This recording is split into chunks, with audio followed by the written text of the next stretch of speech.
नमस्कार, सगरमाथा प्राइम समाचारमा स्वागत छ। म प्रसन्न ढुङ्गाना। नमस्कार, म मेनुका श्रेष्ठ। सुरुमा मुख्य समाचार।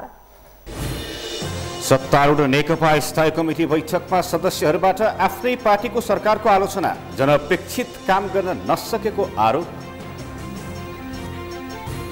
कांग्रेस केन्द्रीय समितिले विधान संशोधन मस्यौदा पारित गर्न सकेन, महासमिति बैठक लम्बिने नेताहरूको भनाई। धनुषामा नक्कली नागरिकता वितरण गर्ने गिरोहका 3 जना पक्राउ, प्रशासन कार्यालयका नायब सुब्बा र 2 कार्यालय सहयोगी प्रहरी नियन्त्रणमा।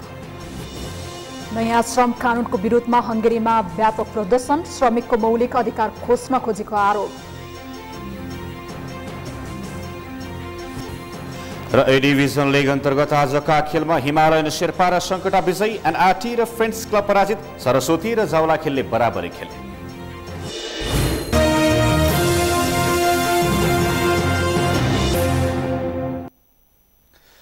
अब समाचार विस्तारमा। नेपाल कम्युनिस्ट पार्टी नेकपाका नेताले आफ्नै पार्टी नेतृत्वको सरकारको आलोचना गरेका छन्। स्थायी कमिटीको जारी बैठकमा नेताहरूले पार्टी र सरकारको लय नमिलेको भन्दै सरकारको आभास दिलाउन ध्यानाकर्षण समेत गराएका छन्। श्रीकृष्ण सुवेदीको रिपोर्ट। नेपाल कम्युनिस्ट पार्टी नेकपाका स्थायी कमिटी सदस्यहरूले आफ्नै पार्टीको नेतृत्वमा रहेको सरकारको आलोचना गरेका छन्। स्थायी कमिटीको बैठकमा बोल्ने अधिकांश नेताहरूले पार्टीकै नेतृत्वमा सरकार रहे पनि आभास गर्न नपाइएको भन्दै दुखेसो समेत पोखेका छन्। सरकार र पार्टीको लय नमिलेको, सरकार र पार्टी बीचको संवाद नभएको भन्दै स्थायी कमिटी सदस्यहरूले सरकारको ध्यानाकर्षण गराएका छन्। सरकारको तर्फबाट अलिक ज्यादा सामूहिकताको अभाव देखिएको, पार्टीसँगको कन्सल्टेसन छलफलमा अभाव देखिएको, अलिकति सरकार आफ्नो बाटोमा हिँडिरहेको पार्टी आफ्नो बाटोमा हो कि जस्तो देखिएको छ। त्यसलाई मिलाउनुपर्छ, संयोजन गर्नुपर्छ भन्ने जस्ता कुराहरू यो क्रममा उठेका छन्। पार्टी अध्यक्ष केपी शर्मा ओली नेतृत्वको 2/3 बहुमत प्राप्त सरकारले अपेक्षित काम गर्न नसकेको भन्दै सरकारलाई प्रभावकारी बनाउनु पर्ने नेताहरूको भनाइ छ। साथै पार्टी एकता भएको 7 महिनासम्म पनि तल्लो तहको एकता हुन नसकेको भन्दै नेताहरूले नेतृत्वको आलोचना गरेका थिए। पहिले एउटा मापदण्ड बनाइएको तर पछि स्वार्थ अनुकूल परिवर्तन गरिएको भन्दै एकता प्रक्रिया तत्काल टुङ्ग्याउन माग समेत गरेका थिए। राजनीतिक प्रतिवेदन माथिको छलफल प्रारम्भ भएको छ। त्यस क्रममा आज 10 जना स्थायी समितिका सदस्य कमरेडहरूले आफ्नो विचारहरू राख्नु भएको छ। राख्दा अध्यक्ष कमरेडहरूले प्रस्तुत गर्नुभएको प्रतिवेदनका सन्दर्भमा पनि आफ्नो विचार व्यक्त गर्नुभएको छ। त्यसै गरी हिजो वितरण गरिएको कमरेड वामदेव गौतमले पनि आफ्नो विचार आज प्रस्तुत गर्नुभएको छ र अरू कमरेडहरूले पनि आफ्नो विचार प्रस्तुत गर्नुभएको छ। मङ्सिर 29 गतेदेखि सुरु भएको स्थायी कमिटी बैठकमा 10 जना स्थायी कमिटी सदस्यहरूले आफ्नो धारणा राखेका छन्। वामदेव गौतम, युवराज गेवाली, अष्टलक्ष्मी साक्य, हरिबोल गजुरेल, अग्नि सापकोटा लगायतका नेताहरूले आफ्नो धारणा राखेका छन्। सगरमाथा टेलिभिजनका लागि क्यामेरा पर्सन सुरेन्द्र राउतका साथ श्रीकृष्ण सुवेदी, काठमाडौँ। भोलि सकिने भनिएको कांग्रेसको महासमिति बैठक केही दिन लम्बिने देखिएको छ। विधान संशोधन मस्यौदामाथि कांग्रेस केन्द्रीय समितिमा सहमति हुन नसकेपछि महासमिति बैठक नै लम्बिने भएको हो। महासमिति बैठक चलिरहेका बेला कांग्रेसको विधानमा हिन्दू राष्ट्र राख्न दबाब दिन हस्ताक्षर अभियान समेत सुरु भएको छ। अमृत राज काफ्लेको रिपोर्ट। शनिबारदेखि काठमाडौँमा सुरु भएको कांग्रेसको महासमिति बैठकमा पेश गर्नुपर्ने विधान संशोधनको मस्यौदामाथि सहमति हुन नसक्दा मंगलबार सकिने भनिएको कांग्रेसको महासमिति बैठक लम्बिन सक्ने नेताहरूले बताएका छन्। सभापतिको अधिकार बढाउने वा नबढाउने, पदाधिकारी चयनको प्रक्रिया लगायतका विषयमा एकमत हुन नसक्दा सोमबार बोलाइएको केन्द्रीय समितिले समेत मस्यौदा पारित गर्न सकेन। विधान मस्यौदामाथि छलफल गर्न भनी महासमिति बैठक समेत स्थगित गरी बोलाइएको कांग्रेस केन्द्रीय समिति बैठकमा सहमति नभएपछि महासमितिमै लगेर मस्यौदामाथि छलफल गर्ने कांग्रेसको तयारी छ। अहिले विधानको सन्दर्भमा करिब सबै कुराहरूमा टुङ्गोमा पुगेको छ। केही व्यवस्थापन जस्तो प्रतिनिधित्वको कसरी गराउने अथवा पदाधिकारीको निर्वाचन कति गराउने, मनोनयन कति गराउने केही थोरै कुरामा मात्रै चाहिँ छलफल जारी छ। यसलाई भइरहेको छलफललाई हामी टुङ्ग्याउने क्रममा अहिले पुग्दै गर्दा केही अरू 1 सवा घण्टा 1.5 घण्टा लाग्न सक्ने देखियो। त्यसले महासमितिको बन्द सत्रलाई नै असर पर्ने देखियो। त्यसकारण अहिले बन्द सत्रमा जाने र भरे आएर टुङ्गिने क्रममा पुगेका विषयलाई टुङ्ग्याउने भन्ने कुरा हो। केन्द्रीय सदस्य 151 को कुरा आएन त्यस्तो के हो? केन्द्रीय सदस्य निश्चय नै 100 भन्दा बढी टोटल केन्द्रीय कार्य समितिका आधार 141 प्रस्तावित थियो र 141 पछाडि 10 बढाउने भन्ने कुरो पनि प्रस्तावको रूपमा आएको छ। पदाधिकारीको निर्वाचन गर्दै गर्दा समावेशितामा जाउँ भन्ने पनि आएको छ। यो सबै कुरालाई टुङ्ग्याएर केन्द्रीय समितिले महासमितिमा दस्तावेज प्रस्तुत गर्छ। यता विधान संशोधन मस्यौदाका विषयमा लफडा चलिरहेका बेला कांग्रेसका केही नेताहरूले भने हिन्दू राष्ट्र कायम गर्न दबाब दिन भन्दै हस्ताक्षर अभियान समेत सुरु गरेका छन्। करिब 2000 महासमिति सदस्यमध्ये करिब 800ले हिन्दू राष्ट्रका पक्षमा हस्ताक्षर गरिसकेका छन्। महासमिति सदस्यहरूको हस्ताक्षरको विषय केन्द्रीय समिति र महासमिति बैठकमा समेत छलफल गर्ने उनीहरूको भनाइ छ। सिङ्गो राज्य दिनेमा कहीँ नभएको कुरा स्वयं प्रधानमन्त्री आफ्नो निजी निवास छोडेर होटलमा बसेर जुन किसिमको नाङ्गो तरिकाले धर्मलाई विवादमा ल्याउने कामको नेतृत्व गर्यो सरकारले, 2/3 विश्वासपात्र सरकारले, यसले देशको अखण्डता, स्वाधीनता र आत्मसम्मानलाई ठुलो चोट पुग्यो। यस्तो बेलामा कांग्रेस जस्तो ऐतिहासिक पार्टी, जनआधारित पार्टी, नेपाली जनताबाट निर्मित पार्टीले यो गम्भीर रूपमा यो विषयलाई लिनुपर्छ। जो यो विषयमा विवादको विषयको निरूपण गर्दै यसलाई चाहिँ निर्वाद विषय बनाएर अगाडि बढ्नुपर्छ भन्ने उद्देश्यले हो। हिन्दू राष्ट्र बनाउने विषयमा जनमत संग्रह गर्नुपर्ने विषयमा कांग्रेसमा औपचारिक रूपमा यसअघि छलफल नभए पनि महामन्त्री डाक्टर शशाङ्क कोइरालाले भने पटक पटक जनमत संग्रह गर्नुपर्ने बताउँदै आएका छन्। पछिल्लो समय सरकार नै क्रिस्चियन धर्मको प्रचारक बनेको भन्दै कांग्रेसका केही नेताहरूले सुरु गरेको हस्ताक्षर अभियानले अहिले नै सार्थकता नपाए पनि आगामी महाधिवेशनसम्म एजेन्डा भने स्थापित बन्न सक्ने केही नेताहरूको दाबी छ। सगरमाथा टेलिभिजनका लागि क्यामेरामा केशव तिमिल सिन्हाका साथमा अमृतराज काफले, काठमाडौँ। स्थानीय तहका कर्मचारीहरूले कर्मचारी समायोजन अध्यादेशको विरोधमा देशभरका स्थानीय तहको कार्यालयको कामकाज ठप्प पारेका छन्। कर्मचारी समायोजन अध्यादेशले आफूहरूलाई विभेद गरेको भन्दै आन्दोलनको कार्यक्रम घोषणा गरेका उनीहरूले आज देशभरका सबै स्थानीय तहको कामकाज ठप्प पारेका हुन्। निजामती कर्मचारीहरूलाई दिँदै आएको सेवा सुविधाबाट आफूहरूलाई वञ्चित गराउने गरी सरकारले अध्यादेश ल्याएपछि त्यसको विरोधमा आज देशभरका स्थानीय तहको कार्यालयको कामकाज ठप्प पारिएको स्थानीय तह कर्मचारी संघका अध्यक्ष हरिकुमार श्रेष्ठले जानकारी दिनुभयो। लाग्छ हाम्रो माग र मुद्दाहरू जायज छन् भन्ने हिसाबले सोचेको छ। त्यसमा छलफल पनि चलेका छन्। अहिले अब स्थानीय सरकारको जनप्रतिनिधिहरू र त्यहाँको कर्मचारी तन्त्रहरू पनि बसेर छलफल गरेको कुरा पनि हामीले सुन्नमा पायौँ। जहाँसम्म लाग्छ त्यसले गर्दाखेरि हाम्रो माग र मुद्दाहरू समयमा नै टुङ्गाउँछ भन्ने लाग्छ। निजामती कर्मचारी र आफूहरूलाई दिने सेवा सुविधामा नै विभेद भएपछि अध्यादेश विरुद्ध आन्दोलनमा जानु बाध्य हुनु परेको स्थानीय तहमा कार्यरत कर्मचारीहरूको भनाइ छ। संघले साबिक स्थानीय निकायमा कार्यरत श्रेणीविहीन कर्मचारीहरूको तह सेवा र सुविधा तत्काल वृद्धि गर्न पनि सरकारलाई दबाब दिएको छ। पूर्व राजा ज्ञानेन्द्र शाह र पूर्व रानी कोमल शाह निजी भ्रमणका क्रममा आज पोखरा पुग्नु भएको छ। शाह दम्पति नियमित उडानबाट पोखरा विमानस्थलमा पुग्दा हजारौं समर्थकले नाराबाजी सहित भव्य स्वागत गरेका छन्। शाह दम्पति करिब 2 साता पोखरा तथा आसपासका जिल्लाको भ्रमणमा रहने बताइए पनि कार्यक्रम तालिका भने गोप्य राखिएको छ। भ्रमणका क्रममा शाहले पोखरा लगायत आसपासका शक्तिपीठ र पर्यटकीय क्षेत्रको भ्रमण गर्नुहुने बताइएको छ। धार्मिक तथा केही निकट राजनीतिक कर्मीसँगको भेटघाट तालिका सहित पोखरा पुगेका शाह नयाँ वर्ष 2019 पोखरामै मनाएर काठमाडौँ फर्कने निजी सचिवालयले जनाएको छ। शाह दम्पति बस्ने कास्कीको दोविल्लामा भर्खरै बनेको रिसोर्ट माउन्टेन ग्लोरी र आसपासको क्षेत्रमा सुरक्षा सतर्कता सहित शुभेच्छुकहरूको भिडभाड बढेको छ। पोखरा आउने बित्तिकै सूचना पाए लगत्तै पोखरा विमानस्थलमा हजारौं समर्थकको भिड लागेको थियो। विमानस्थल पुगेका समर्थकहरूको भिड व्यवस्थापन गर्न नसक्दा करिब 1 घण्टा विमानस्थल बाहिरको सवारी आवागमन अस्तव्यस्त बनेको थियो। समर्थकहरूले राजा आऊ देश बचाऊ, हाम्रो राजा हाम्रो देश प्राणभन्दा प्यारो छ लगायत गणतन्त्र विरोधी नारा लगाएका थिए। विमानस्थल गेट बाहिर करिब 500 मिटर जति हिँडेका पूर्व राजा शाहले कुनै प्रतिक्रिया नदिए पनि समर्थकहरूलाई धन्यवाद दिएका छन्। सगरमाथा प्राइम समाचारमा एकैछिन विश्रामपछि लिएर आउँछौं। धनुषामा नक्कली नागरिकता वितरण गर्ने गिरोहका 3 जना पक्राउ, प्रशासन कार्यालयका 4 जना प्रहरी नियन्त्रणमा। सिन्डिकेट विरुद्धको अभियान अझै पनि अन्योलमा, व्यवसायीबाट अटेरी, यातायात सम्बद्ध राज्यका संयन्त्रहरू निरीह। र बजारमा नक्कली चस्माको बिगबिगे, मनलाग्दो प्रयोग नगर्न चिकित्सकको सुझाव, दृष्टिले गुम्न सक्ने खतरा।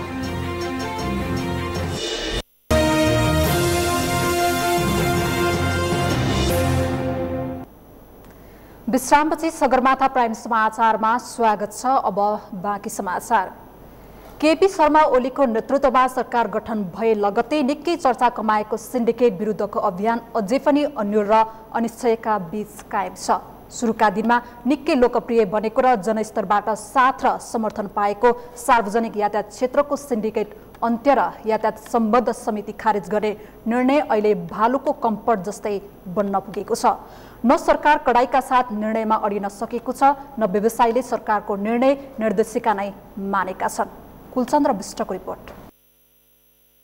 सार्वजनिक यातायात क्षेत्रमा वर्षौंदेखि निश्चित व्यवसायीले कायम राखेको सिन्डिकेट अन्त्यका लागि सरकारले सुरु गरेको अभियान अझै अन्यलमा छ। क्षणिक लोकप्रियताका लागि निर्णय गर्ने तर आफैले गरेका निर्णय कार्यान्वयनमा अटेर गर्ने व्यवसायीलाई कानून र निर्देशिका बमोजिम कारबाही गर्न नसक्दा अहिले व्यवसायको मनोबल बढेको छ। यातायात सम्बद्ध राज्यका संयन्त्र भने निरीह देखिरहेका छन्। त्यसैको परिणाम सरकारले यातायात व्यवसायीलाई कम्पनी मातहत दर्ता हुनका लागि तेस्रो पटक समय बढाएको छ। तैपनि व्यवसायीहरू नयाँ निर्देशिका सचिनु पर्ने पुरानै अडानमा छन्। हिजो 5 वटा गाडी भए मात्र कम्पनी हुने र एउटा दुईवटा गाडी किन्न नपाउने भन्ने नीति चैत्र 18 गते नि त्यो निर्देशिकामा ल्याएको थियो। त्यसलाई हाम्रै आवाजले हाम्रै कुराले त्यो भएन। नैसर्गिक अधिकारमाथि हनन भयो। हामी सङ्गठित हुन पाउने अधिकार यो मुलुकले दिने कि नदिने, यो मुलुकको संविधानले हामीलाई दिएको छ कि छैन, त्यति मात्रै हो। तर अरू सबै कुरामा सरकारसँग हामी सहकार्य गरेर यात्रु मैत्री, लगानी मैत्री, मजदुर मैत्री, सबै मैत्री बनाऊ भनेर हामीले लागेर हामीले कुरा गर्दा त्यो कुरा नपाउने। गत असार मसान्तमै सबै यातायात सम्बद्ध समिति खारेज गर्ने, ब्याङ्क खाता रोक्का गर्ने र कम्पनी मातहत दर्ता नहुने व्यवसायको रुट परमिट नवीकरण नगर्ने चेतावनी दिएको सरकारले अहिले पुनः म्याद बढाएर फागुन मसान्तसम्म धकेलेको छ। सार्वजनिक यातायात क्षेत्रमा आलो पालो प्रणाली लाद्दै आएका व्यवसायी भने अझै पनि कम्पनी मोडेलमा दर्ता हुन असम्भव भनिरहेका छन्। यता मङ्सिर मसान्तभित्र कम्पनी मातहतमा नजाने गाडीहरूको रुट परमिट खारेज हुने चेतावनी दिइआएको यातायात व्यवस्था विभाग पनि अहिले गलेको छ। पटक पटक यातायात सेवाको पञ्जीकरण प्रणालीमा आबद्ध हुन व्यवसायीलाई सूचना दिँदा पनि अटेर गरेपछि अहिले विभाग नै कम्पनी ऐन 2063 को दफा 9 मा रहेको प्रावधान संशोधनका लागि भन्दै फागुन मसान्तसम्मको समय दिएर पन्छिएको छ। जुन व्यवसायहरू छन् उहाँहरू पनि सुरुदेखि अब आउने भन्ने नै उहाँहरूको कुरा थियो र अन्तिममा आएर करिब 15 दिन जति अगाडि चाहिँ उहाँहरूले चाहिँ लिखित रूपमा जानकारी गराउनु भएको थियो यातायात व्यवस्था विभागलाई र सम्बन्धित मन्त्रालयलाई पनि कि यो कानुनमा यो कुराले गर्दाखेरि हामीलाई बाधक बन्यो भनेर। अथवा अब त्यो 15 दिन अगाडि मात्रै जानकारी भएकोले तत्कालै अब कानुन संशोधन गर्ने विषय चाहिँ सम्भव भएन र कानुन संशोधन गरेर भोलि त्यसलाई इम्प्लिमेन्टेसनमा लैजानको लागि अब करिब 3 महिना जति लाग्ला भन्ने अर्थमा चाहिँ यो निर्णय भएको छ। कम्पनी ऐन 2063 अनुसार अहिलेसम्म यातायात सम्बद्ध कुनै पनि कम्पनीमा 99 वटा भन्दा बढी गाडी दर्ता गर्न मिल्दैन। सरकारले सिन्डिकेट खारेजी अभियान थालेपछि व्यवसायीले यसैलाई आधार बनाएर दर्ता हुन आनाकानी गरिरहेका छन्। एकजना यातायात व्यवसायीसँग 100 भन्दा बढी गाडी हुनै नसक्ने र यसैलाई देखाएर व्यवसायीले साबिकका समितिलाई नै कम्पनी अन्तर्गत ल्याउन खोजेको आशंका यातायात व्यवस्था विभागको छ। तर त्यसरी समितिको नाममा 100 गाडी देखाएर यसैलाई कम्पनी मातहत दर्ता गर्न खोजिए गैर कानुनी समितिका सम्पत्ति जफत हुने तर्क विभागले गरिरहेको छ। यो अहिले देखिएको मूल समस्या हो, जुन समस्या सम्बोधनका लागि व्यवसायी पछि हट्ने कि ऐन संशोधन गर्ने भन्ने अहिलेसम्म प्रष्ट छैन। सगरमाथा टेलिभिजनका लागि क्यामेरामा उत्सव वाग्लेका साथमा कुलचन्द्र विष्टको रिपोर्ट। सामान्यतया नगरपालिका घोषणाका लागि निश्चित मापदण्ड र पूर्वाधार तोकिएका छन्। तर पछिल्ला वर्षहरूमा नेपालमा जथाभावी नगरपालिका घोषणा गरेर करको दर बढाउने काम मात्र भएका छन्। साविक गाविसबाट नगरपालिका बनेका काठमाडौँ उपत्यकाका थुप्रै स्थानीय निकाय अहिले पनि पर्याप्त पूर्वाधार अभावबाट गुज्रिरहेका छन्, जसको सानो उदाहरण हो काठमाडौँको तारकेश्वर नगरपालिकाका जीर्ण सडक। पुष्पा कार्कीको रिपोर्ट। नगरपालिका घोषणा गर्नु अघि स्थानीय तहको पुनर्संरचना सम्बन्धी विस्तृत विवरण तयार पार्नुपर्छ। स्थानीय तहको सैद्धान्तिक अवधारणा, अन्तर्राष्ट्रिय मान्यता र अभ्यास अनुसार सरकारको भूमिकालाई जनताको नजिक लैजान तथा सेवा प्रवाह सहज बनाउन जनताको बसोबास प्रणाली, जनघनत्व, यातायात तथा पहुँचको सुगमता, बस्ती विकास एवं शहरीकरणको वर्तमान अवस्थाको मसिनो अध्ययन हुनुपर्छ भन्ने मान्यता पनि छ। तर पनि तोकिएको जनसङ्ख्या पुर्याएर हतार हतार पर्याप्त पूर्वाधार बिनै ग्रामीण परिवेशका बस्तीलाई नगरपालिका बनाइदा अहिले जताततै जनगुनासो व्यक्त छ। सडक, बिजुली, खानेपानी, स्वास्थ्य संस्था जस्ता आधारभूत पूर्वाधारमा ध्यान नपुग्दा अहिले गाउँपालिका विहीन काठमाडौँ भित्रकै नगरवासी आत्तिएका छन्। हाम्रो यो तारकेश्वर नगरपालिकाको मूल प्रवेशद्वार नै हामीले साङ्ग्रो भएको हुँदा अलि चाँडै विकास निर्माणले गति लियो भने हामीलाई सजिलो हुन्छ भन्ने आशा गर्दछु। ठेकेदारकै अलिकति बदमासीले गर्दाखेरि यो काम त रोकिएको छ। जस्तै अब यहाँ जनप्रतिनिधिको रबरमा सांसदज्यूहरूले पनि त्यो ठेकेदारलाई कारबाहीको लागि टालसिचुमा राख्ने विभिन्न प्रोसेसमा गए तापनि अब नेपालमा त्यही त हो नि, अलिकति जनप्रतिनिधिहरूभन्दा पनि यो ठेकेदार बलियो भएको कारणले गर्दाखेरि त यो एउटा लिने धेरै लिने यिनीहरूले चाहिँ लिँदाखेरि कहिले पैसा नबन्ने, कहिले यो जाडो महिना बन्ने। काठमाडौँको उत्तरी भेगलाई अस्तव्यस्त चक्रपथसम्म जोड्ने तारकेश्वर नगरपालिकाको नेपालटार काभ्रेस्थली क्षेत्रको यो सडक मर्मतका लागि सडक विभागले 53 करोड भन्दा बढी बजेट विनियोजन गरेको छ। तर पनि ठेकेदारको मनपरी रोक्न स्थानीय जनप्रतिनिधिले नै सकेका छैनन्। नगरपालिकाको दगुर्ने पानी, तारकेश्वर 2, काभ्रेस्थली, पिपलबोट हुँदै माछापोखरीदेखि नयाँ बस पार्कसम्म जोडिने सडकको निर्माणको काम वर्षौंदेखि अलपत्र छ। सडक कालोपत्रे गर्ने, धुलो हिलो अन्त्य गर्ने र दैलो दैलोमा परिवर्तनको अनुभूति दिलाउने प्रतिबद्धतासहित चुनाव जितेर आएकाहरू नै दिगदार छन्। यो चाहिँ यस्तो भयो, अब यहाँ दुईटा भयो, यो पिच गर्न बाँकी भएको चाहिँ यति टुक्रा चाहिँ अलिकति साङ्ग्रो भयो। यतातिर शिवपुरी राष्ट्रिय निकुञ्जको पर्यो, यतातिर पुरानो बस्तीहरू पर्यो हाम्रो। अनि यो खास गरेर यति एउटा बेल्ट भयो, यतातिर हामीले मिलाएँ 10 मिटर उनीहरूको अनुसारको 10 मिटरको चाहिँ वालसाल बनाएर उपत्यका विकास प्राधिकरणले अलिकति गरे, अलिअलि छोडिदियो, त्यो बिचमा पैसा सिद्धियो भनेर उनीहरूले पनि छोडिदियो। अब पुरा भयो। जीर्ण सडकमा सवारी साधन मात्रै होइन, पैदल यात्रुका लागि समेत एम्बुस जस्तै बनिरहेको छ। सुक्खा मौसममा धुलो र सामान्य पानी पर्दा जम्ने हिलोका कारण यो बीचमा थुप्रै दुर्घटना निम्तेका छन्। तैपनि 6 वर्षदेखि सडक समयमै मर्मत गर्नुपर्ने गुनासो सम्बोधन गर्नुपर्ने सडक विभाग र नगरपालिकाका अधिकारीहरू एक अर्कालाई देखाएर पन्छिरहेका छन्। सगरमाथा टेलिभिजनका लागि क्यामेरामा अजय हाकुजुका साथ पुष्पा कार्की, काठमाडौँ। देश लोडसेडिङ मुक्त भए पनि अझै कतिपय नेपाली जनता विद्युतको पहुँचभन्दा बाहिर छन्। पछिल्लो समय आन्तरिक व्यवस्थापन, भारतबाट आयात र स्वदेशी उत्पादनमा केही वृद्धि हुँदा लोडसेडिङ नभए पनि नेपाल जलविद्युतमा आफै आत्मनिर्भर भने बनिसकेको छैन। बाबुराम तिमल सिन्हाको रिपोर्ट। पछिल्लो केही वर्ष यता सर्वसाधारणले एउटा ठुलै समस्याबाट मुक्ति पाएका छन्। त्यो के हो भने देशमा लोडसेडिङ हटेर विद्युत आपूर्ति सहज हुनु हो। लोडसेडिङको मारबाट आक्रान्त भएका नेपालीको लोडसेडिङ हटेपछि जनजीवन समेत केही सहज हुन थालेको महसुस हुन्छ। तर अझै पनि पर्याप्त विद्युत र विद्युत सेवामा सबै नेपालीको पहुँच पुग्न सकेको छैन। अझै पनि 15% जनता विद्युतको पहुँच बाहिर नै छन्। यति मात्र नभई विद्युतको उपलब्धता आवश्यकता अनुसार पनि छैन। हाल नेपालमा विभिन्न स्रोतबाट 1151 मेगावाट विद्युत वितरण भइरहेको छ। त्यो मध्ये सरकारी क्षेत्रबाट 405 मेगावाट, निजी क्षेत्रबाट 213 मेगावाट र भारतबाट 533 मेगावाट विद्युत आयात हुँदै आएको छ। सरकारले सिराहा, बिरगञ्ज, जलेश्वर, विराटनगर लगायतको बाटो हुँदै भारतबाट बिजुली किनेर केन्द्रीय प्रसारण लाइनमा जडान गरेको छ। अहिले नेपालमा दैनिक सरदर 1500 मेगावाट विद्युतको माग रहँदै आएको छ। पछिल्लो समय नेपालको आफ्नै उत्पादन समेत बढ्ने क्रममा रहेकाले अबको केही वर्षभित्र नेपाल ऊर्जामा आत्मनिर्भर बन्ने दाबी ऊर्जा मन्त्रालयको छ।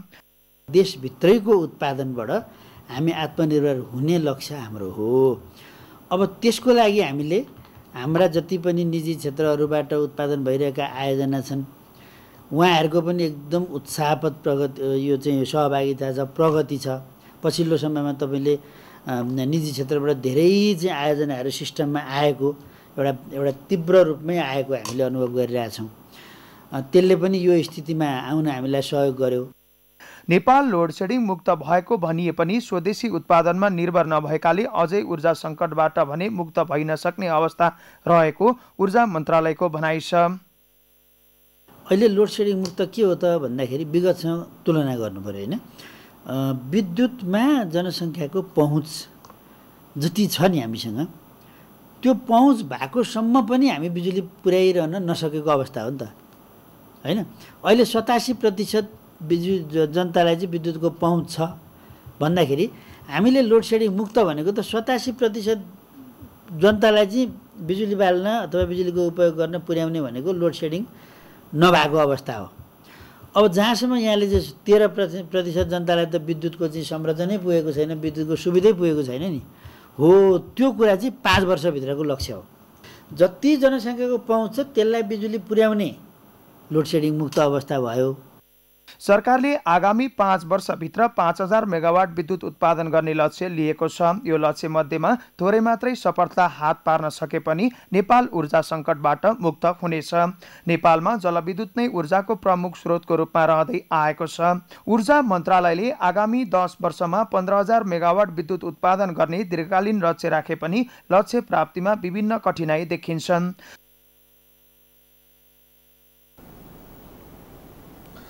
सहरी क्षेत्रमा बाहिर हिडुल गर्दा घाम अथवा धुलो र धुवाको असरबाट आँखालाई जोगाउन सनग्लास अर्थात् चस्मा लगाउन पर्ने बाध्यता छ, जसले विशेष गरी गर्मीको मौसममा फेसनमा नयाँ फ्लेभर प्रदान गर्छ भने जाडोमा धुलो छेक्न र आँखाको सुरक्षामा महत्त्वपूर्ण भूमिका खेल्दछ। तर चिकित्सकहरूका अनुसार यसरी जथाभावी प्रयोग भइरहेको सनग्लासका कारण आँखाको सुरक्षा भन्दा पनि बढी हानि पुग्न थालेको छ। घामको चर्को प्रकाश सिधै चस्मामा पर्दा त्यसले आँखामा हानिकारक विकिरण प्रवेश गराउने र आँखामा थरीथरीका समस्या देखिने चिकित्सकहरू बताउँछन्। सोनी शाहीको रिपोर्ट। सामान्यतया दृष्टि क्षमता कमजोर भएपछि प्रयोग हुने अधिकांश चस्मा चिकित्सकको परामर्शमा प्रयोग गरिन्छ र यसले आँखाको दृष्टि दोष न्यूनीकरणमा मद्दत गर्छ। तर आँखाको दृष्टि क्षमता सामान्य भए पनि घाम, धुलो तथा धुवाँबाट जोगिन प्रयोग गरिने चस्माले भने आँखामा गम्भीर प्रकृतिको समस्या निम्त्याउन सक्ने चिकित्सकहरू बताउँछन्। स्थानीय बजारमा सहजै पाइने सस्तो चस्मामा प्रयोग हुने प्लास्टिक तथा सिसामा घामको किरण पर्दा निस्किने विकिरण निकै घातक हुन्छन्। परीक्षण नभएका, सामग्री प्रयोग भएका तथा आँखाको संवेदनशीलता प्रतिकूलका चस्मा प्रयोग गर्दा आँखामा इन्फेक्सन हुने, आँखामा बोसो जम्ने, मासु पलाउने जस्ता समस्या देखा पर्ने र कालान्तरमा यसले आँखाको नानीमा समेत असर पार्ने चिकित्सकहरूको भनाइ छ। चस्मा लगाउँदाखेरि घामबाट बस्ने भनेर लाउनुहुन्छ, तर त्यसमा कुनै पनि कोट हुँदैन। त्यसले गर्दाखेरि चाहिँ अब युभी रेजहरूको इफेक्ट लाइक अब आँखामा बोसोहरू जम्ने होइन, आँखामा मासु पलाउने, त्यसले गर्दाखेरि चाहिँ आँखा सुक्खा हुने चान्सेस धेरै हुन्छ। जसरी लगाउनु भएको छ भने चाहिँ पावर पनि मिल्ने भयो, तपाईँको आँखाको रोशनी पनि अझ बढी क्लियर देखिन्छ, साथसाथै तपाईँको हेडेकहरू जस्तो एस्टेनोपिक सिम्पटम भन्छ हामीले होइन, त्यो पनि कम हुन जान्छ। चिकित्सकका अनुसार विशेष गरी आँखा जाँच्नै नगरी गुणस्तर परीक्षण नभएका सामग्रीयुक्त चस्मा प्रयोग गर्दा आँखा सम्बन्धी समस्या बढिरहेको छ। तर पनि चस्मा लगाउने सौख भएका अथवा सहरी वातावरणले निम्त्याएको बाध्यताका कारण चस्मा लगाइरहेकाहरू चस्माको गुणस्तर र खराबीका विषयमा अनभिज्ञ छन्। बाइकमा हिँड्दाखेरि हावाको लागि नि हावा छेकिन्छ नि, जहाँ चाहेर त आँखा बिरामी भएर लगाउने हो, अब जहाँ बाहिर किन्दा चाहिँ लुक्सको लागि। जस्तो हामी अब घामको लागि अब सेफ्टीको लागि पनि हुन्छ, अब र बाइकतिर हिँड्दाखेरि अब धुलोहरू अब जस्तो हाम्रो आँखाको लागि अलिक सेफ्टी नै हुन्छ। अब हामी जचाउँदाखेरि त्यहाँ महँगो पर्छ, बाहिर किन्दाखेरि सस्तो हुन्छ। बजारमा चस्मा लगाउने पुस्ताको संख्या दिनदिनै बढ्दैछ। घाम, धुलो तथा धुवाँबाट जोगिनका लागि पनि चस्मा अपरिहार्य जस्तै बनेको हो। चिकित्सकहरू भन्छन् सनग्लासको नाता फेसन भन्दा बढी आँखाको स्वास्थ्यसँग जोडिएको हुन्छ। त्यसैले सनग्लास गुणस्तरीय हुनुपर्छ, जसले आँखामा सुरक्षा प्रदान गर्न सक्छ। नत्र घामको परावैजनिक किरण छेक्न नसक्ने सनग्लासले तपाईलाई दृष्टिविहीनसम्म बनाउन सक्छ। सामान्यतया कमर्सल वा परावैजनिक किरणलाई अवशोषित गर्ने गर्ने क्षमता नभएको सनग्लासले आँखालाई बेफाइदा गर्छ। यसबाहेक चर्को प्रकाश नभएको स्थानमा सनग्लास प्रयोग गर्दा पनि यसले आँखामा फोटोफोबिया रोग निम्त्याउन सक्छ। सगरमाथा टेलिभिजनका लागि क्यामेरामा अमित मचामसी र अजय हाकुजुका साथ सोनी शाही, काठमाडौँ। जिल्ला प्रशासन कार्यालय धनुषा नै नक्कली नागरिकता वितरण गर्ने गिरोहको मतियार रहेछ भन्दा पत्याउनुहुन्छ, साधै पत्याउनु होला। तर धनुषामा नक्कली नागरिकता वितरण गर्ने एउटा गिरोहका 7 जनामध्ये बहुमत सदस्य प्रशासन कार्यालयकै कर्मचारी रहेको खुलेको छ, जसले कर्मचारी प्रशासनको राष्ट्रघातलाई उदाङ्गो बनाइदिएको छ। धनुषाबाट पुराण शाहको रिपोर्ट। कार्यालय धनुषाले प्रमुख जिल्ला अधिकारीलाई पनि सँगै राखेर पत्रकार सम्मेलन गर्यो। प्रहरीको पत्रकार सम्मेलनमा प्रमुख जिल्ला अधिकारी समेत उपस्थित भएको सम्भवतः पहिलो मानिएको सो पत्रकार सम्मेलनमा कृत्य नागरिकता वितरणमा प्रशासनकै मिलोमतो उजागर भयो, जहाँ नक्कली नागरिकता वितरण गर्ने गिरोहका 7 जनामध्ये 4 जना प्रशासन कार्यालयकै कर्मचारी भएको खुलासा भयो। नक्कली नागरिकता वितरणको गिरोहमा शुक्रबार प्रशासन कार्यालयका पिएन मात्र मुछिएकोमा आइतबारसम्म अन्य 3 जना प्रशासनकै कर्मचारी पनि मुछिएका छन्। शुक्रबारको पत्रकार सम्मेलनमा जिल्ला प्रशासन कार्यालय धनुषाका कार्यालय सहयोगी 42 वर्षीय महावीर मण्डल नक्कली नागरिकता वितरण गर्ने कृत्य काममा मुछिएको सार्वजनिक गरिएको थियो। उनका अलावा जनकपुर उपमहानगरपालिका वडा नम्बर 20 देवपुरा रूपैठाका 31 वर्षीय रोशन कुमार चौधरी, धनुषाको औरही गाउँपालिका वडा नम्बर 5 का 49 वर्षीय गङ्गा शाह, रौतहटको दुर्गा भगवती गाउँपालिका वडा नम्बर 4 का हेमन्त कुमार पाण्डेलाई प्रहरीले सार्वजनिक गरेको थियो। तर आइतबार जिल्ला प्रशासन कार्यालयका अन्य 2 कर्मचारी पनि कृत्य काममा मुछिएका छन्। कार्यालय सहयोगी अरुण कुमार यादव र कार्यालय सहयोगी वीरेन्द्र चौधरी 4 जना अहिले अनुसन्धानको लागि प्रहरी हिरासतमा हुनुहुन्छ र जिल्ला प्रशासन कार्यालयबाट पठाइएको कर्मचारी हो। अभियुक्तहरूले दिएको प्रारम्भिक बयान र पोलका आधारमा उहाँहरू अहिले अनुसन्धानको दायरामा हुनुहुन्छ। थप अनुसन्धान जिल्ला प्रहरी कार्यालयबाट भइरहेको छ। धनुषाका प्रमुख जिल्ला अधिकारी प्रदीप राज कणेलका अनुसार पक्राउ परेकाहरू प्रशासनका कर्मचारीहरू नायब सुब्बा भोला मण्डल, कार्यालय सहयोगी अरुण कुमार यादव र कार्यालय सहयोगी वीरेन्द्र चौधरीलाई अनुसन्धानका लागि जिल्ला प्रहरी कार्यालय पठाइएको छ। उनीहरूसँगै पक्राउ परेका चौधरीको जनकपुर धाम स्थित डेरामा सुराकीको आधारमा प्रहरीले छापा मार्दा दर्जनौं नक्कली नागरिकता, विवाह दर्ता, जन्म दर्ता, मृत्यु दर्ता, बसाई सराईको प्रमाणसहितका विभिन्न ठेली, सादा नाम नभरेको नागरिकतामा टाँसिने हेलोग्रामको लोगो बरामद गरिएको छ। त्यस्तै प्रहरीले जिल्ला प्रशासन कार्यालयको छाप, प्रशासकीय अधिकृतको छाप, स्थानीय पञ्जिकाधिकारीको छाप, टोली प्रमुखको छाप, नगरपालिकाको छाप, वडाध्यक्षको छाप, मोबाइलले एक थान 1,53,000 रुपैयाँ नगद समेत बरामद गरेको छ। प्रमुख जिल्ला अधिकारी कणेलका अनुसार अझै पनि कर्मचारीहरू पक्राउ पर्न सक्छन्। यो अहिले अनुसन्धानको दायरामा रह्यो हुनाले मैले यति नै छ भन्न सक्दिनँ। अब एउटाले अर्कोलाई पोल गर्ने पुष्टि र आधारहरू होलान् र नागरिकता वाहकहरू समेतलाई जोड्दा त यो सयौँको सङ्ख्यामा, 100 होइन 100औँको सङ्ख्यामा हुन सक्छन्। त्यो कुरा चाहिँ मैले आफूले अवलोकन गर्दा पनि ठम्याएको छु। करिब 1 महिना अगाडि धनुषा आएका प्रमुख जिल्ला अधिकारी कणेलले नक्कली कारोबारी र बजार अनुगमनमा तीव्रता दिएका छन्। तर नागरिकको करबाट चलायमान हुने प्रशासन नै नागरिक विरुद्ध गद्दारी गर्दै राष्ट्रघातमा लाग्नुले गृह प्रशासनको विश्वसनीयतामाथि नै प्रश्न उठाइदिएको छ। सगरमाथा टेलिभिजनका लागि धनुषाबाट पुरन शाहको रिपोर्ट। समाचारमा पुनः एकैछिन विश्रामपछि नयाँ श्रम कानुनको विरोधमा हंगेरीमा व्यापक प्रदर्शन, श्रमिकको मौलिक अधिकार खोज्न खोजेको आरोप र ए डिभिजन लिग अन्तर्गत आजका खेलमा हिमालयन शेर्पा र सङ्कटा विजय एनआरटी र फ्रेन्ड्स क्लब पराजित, सरौला खेलले बराबरी खेल।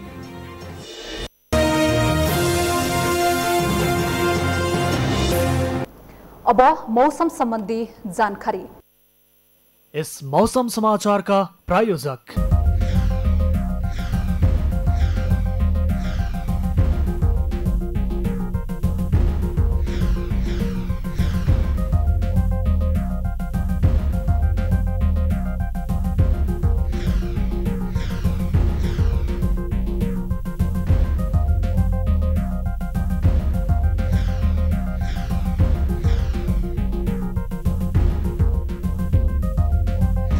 मौसम समाचार का प्रायोजक यो सँगै हामी सगरमाथा प्राइम समाचारको अन्त्यमा छौं। अन्त्यमा मुख्य समाचार फेरि एकपटक। सत्तारूढ नेकपा स्थायी कमिटी बैठकमा सदस्यहरूबाट आफ्नै पार्टीको सरकारको आलोचना, जनअपेक्षित काम गर्न नसकेको आरोप। कांग्रेस केन्द्रीय समितिले विधान संशोधन मस्यौदा पारित गर्न सकेन, महासमिति बैठक लम्बिने नेताहरूको भनाई। धनुषामा नक्कली नागरिकता वितरण गर्ने गिरोहका 4 जना पक्राउ, प्रशासन कार्यालयका 4 जना प्रहरी नियन्त्रणमा। नयाँ श्रम कानूनको विरोधमा हंगेरीमा व्यापक प्रदर्शन, श्रमिकको मौलिक अधिकार खोज्न खोजेको आरोप। र ए डिभिजन लिग अन्तर्गत आजका खेलमा हिमालयन शेर्पा र सङ्कटा विजय, एनआरटी र फ्रेन्ड्स क्लब पराजित, सरस्वती र जाउला खेलले बराबरै खेले।